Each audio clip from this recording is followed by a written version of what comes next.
Hello, so the other day I got Persona 3 Reload. Personally, I didn't even know this was going to be remade, and I've only played Persona 5, which was released back in 2016, I think. I never played the original of this, which is apparently made in 2006. But anyway, let's get into it.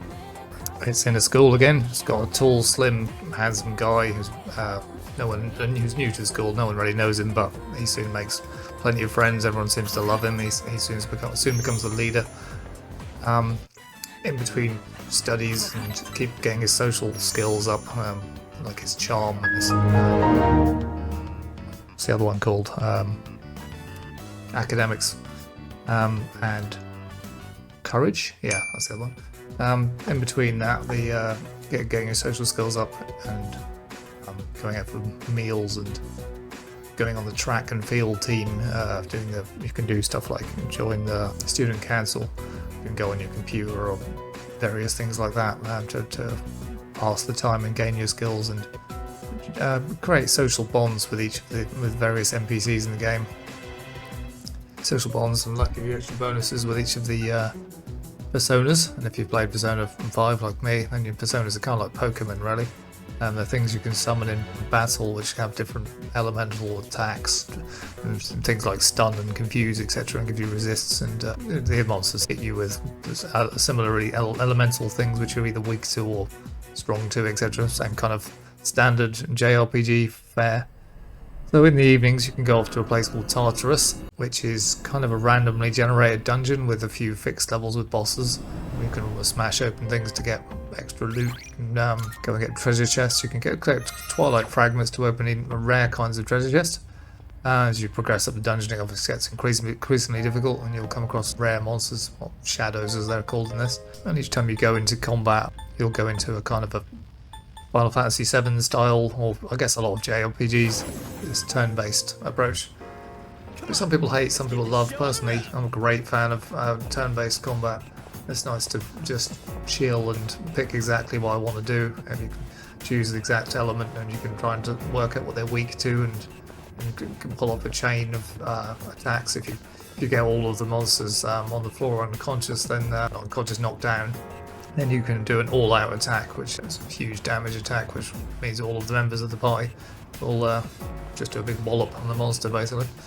As you can see here, you just go through turn by turn, chill out, decide what you want to do, heal up, decide to guard one of your allies, or just analyze the weaknesses of the monster.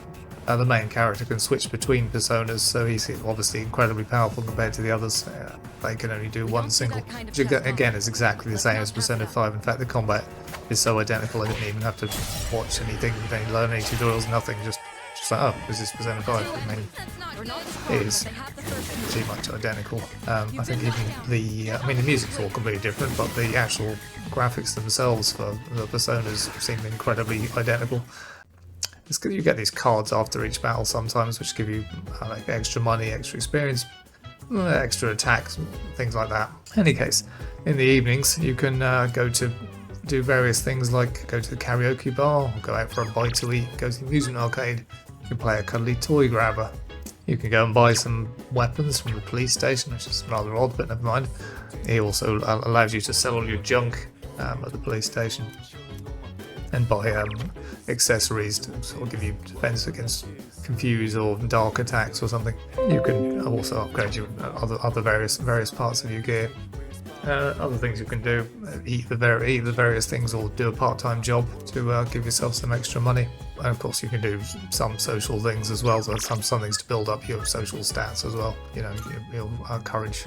Here's me going to a nightclub, which weirdly enough has a fortune teller in it. It also has a rare vendor that sells you incredibly expensive items like an XP ring. So there's lots of amazing little things to explore. I mean, it's a nice thriving city with lots of things to buy, lots of vendors and some people to chat to. I mean, it's thoroughly excellent and incredibly slickly made. It's incredibly similar to Persona 5, so if you enjoyed that, which pretty much everyone did, then you're really going to enjoy this. It's I don't know what the original was like, but it's almost, I say it's so similar to Persona 5, it's pretty much is it. I mean, Even some of the characters, they might have different colour hair, but they pretty much talk the same and have the same personality.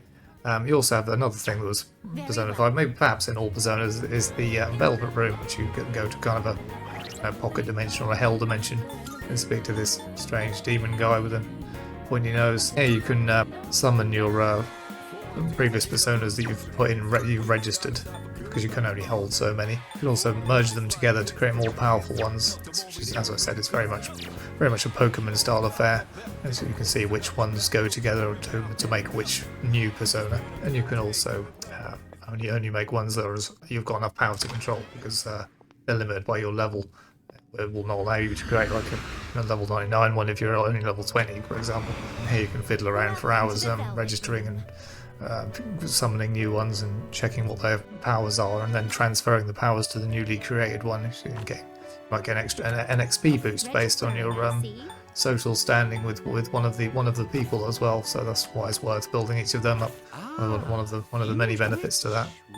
As you see, I'm creating a nice powerful one and picking his new abilities here. And there's just vast amounts of different variety of things you can end up with.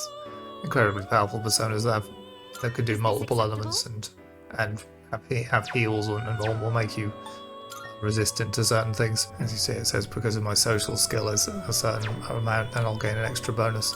You get to watch a nice flashy animation of you creating a new persona based on 2 existing ones. Mr. Pointy Nose himself, and ta-da! My new persona is created. This would be a wise choice. It's very slick as everything else is in this game. As a whole, the graphics are gorgeous, everything's slick, the music's wonderful, for more of a 90s hip-hop rather than the sort of 70s funk of Persona 5 had, which is a bit less irritating, to be honest. In between, as you do, going around a loop of school life and grinding through randomly generated dungeons and bosses, it's just a joy. Everything about it is great fun. There's not really anything I can criticise it for. I don't think you're really criticising it for being too much like Persona 5, because I guess this is what the original game was like, but updated using the Persona 5 engine, and you can't really complain at that. Anyway, it's the end of my review. 10 out of 10 from me. Anyway, please like and subscribe if you like the video. Thank you.